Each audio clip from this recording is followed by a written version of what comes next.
नमस्कार मित्रांनो, आमचे शाळेतले सर नेहमी सांगायचे की मुलांना मोठी स्वप्न पाहायला आपण शिकवत नाही. ते म्हणजे जन्मलेल्या प्रत्येक बालकामध्ये कोणत्या ना कोणत्या गोष्टीसाठी विशिष्ट अशी बुद्धिमत्ता असते.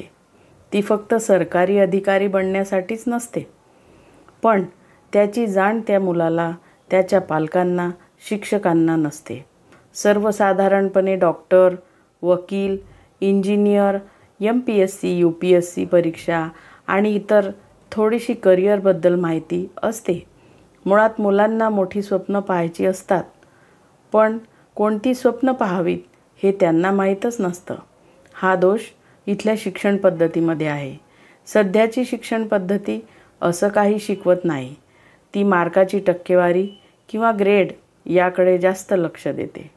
ती ओळखून त्यावर उपाय म्हणून आपण आपल्या मुलांना त्यांना आवडणाऱ्या विषयाची स्वप्न पाहायला शिकवावी. धन्यवाद.